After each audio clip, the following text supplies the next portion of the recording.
Imagine a teenager stands alone in an empty building. The clock strikes midnight. In his hand is not a microphone, not a movie script, but a bucket, a broom, and cleaning fluid. After a long day of school, he has to clean the floors, toilets, and factory machines.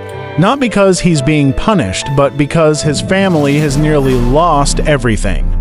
No one in the building knows that the teenager mopping the floor will one day make the whole world laugh. His name is Jim Carrey. To millions, he is the funniest man in Hollywood, a comedic star who makes the world laugh nonstop.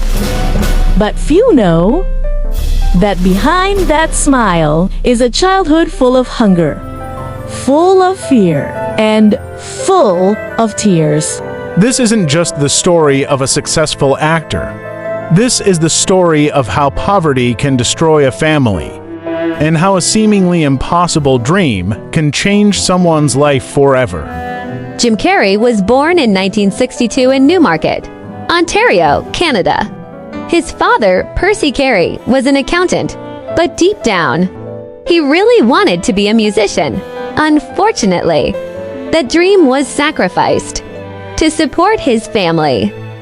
Jim grew up learning one important lesson. Sometimes adults bury their dreams in order to survive. Then everything changed. His father lost his job in an instant. The family income disappeared. The bills kept coming. The house was no longer maintainable. They were homeless. For a time, the Carrey family lived in a Volkswagen van, and even lived in a tent when their financial situation worsened. Imagine being a teenager. You should be thinking about school, friendship, or first love. But what Jim had to think about instead, how his family would eat tomorrow. After school, Jim and his brother worked as janitors at a tire factory. Their shifts lasted hours, night after night. They cleaned floors, toilets, large machines. While his peers slept, Jim was still working.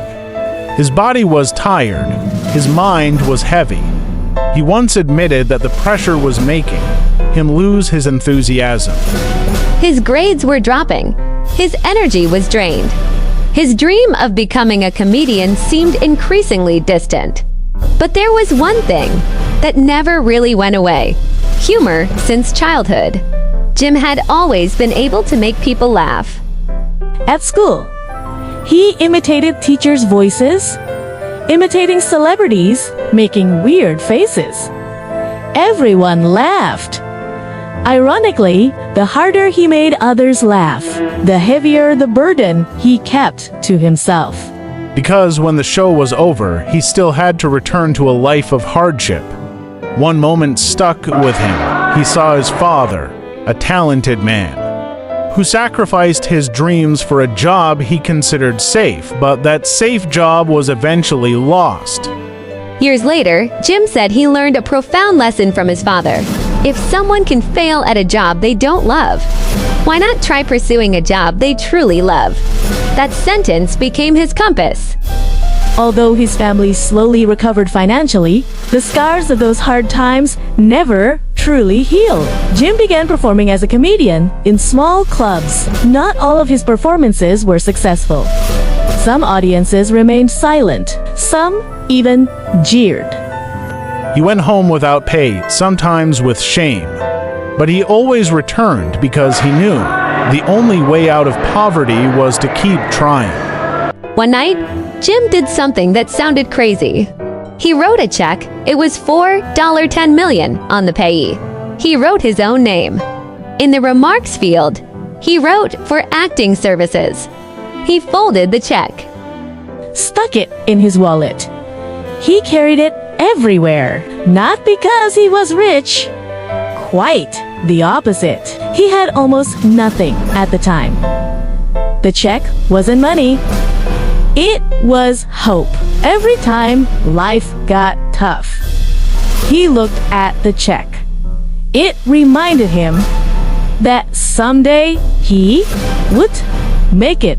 Then the opportunity came. He started performing in comedy clubs. He landed a television show. Eventually, he landed roles that changed his life. 1994 was a remarkable turning point. Within a year, he starred in films that catapulted him to fame as one of the world's biggest comedians. The kid who used to sleep in a van, now a Hollywood star. Success finally came. Luxurious homes, expensive cars, $1 million income, worldwide fame. Everything that once seemed impossible now became a reality. But something remained unchanged, the wound inside. Jim Carrey later spoke openly about his struggles. With depression, he realized that money, popularity, and fame doesn't automatically bring happiness. He even once said something very famous. He wished everyone could be rich and famous, so they would realize that it wasn't the answer to all their problems. The statement shocked many, because it came from someone who had almost everything most people dream of. Therein lay the greatest lesson of Jim Carrey's life. Poverty taught him to persevere. Success taught him to seek meaning. And life taught him that dreams do matter, but inner peace is much more valuable. If you look at Jim Carrey today, you might just see an actor, a comedian, a legend, but now you know behind every laugh he gives the world. there's a kid who once lived in fear, who once cleaned factories to help his family survive, who refused to give up even though life kept knocking him down. Maybe that's why he's able to make millions smile, because he knows all too well what it feels like to cry. Now, I want to ask you a question. In your opinion, can success truly heal the wounds of the past? Or will those wounds always be a part of a person? Leave your thoughts in the comments. And if you enjoy inspiring stories about people who have turned their lives around from rock bottom, don't forget to subscribe, because there are many more incredible stories to learn together.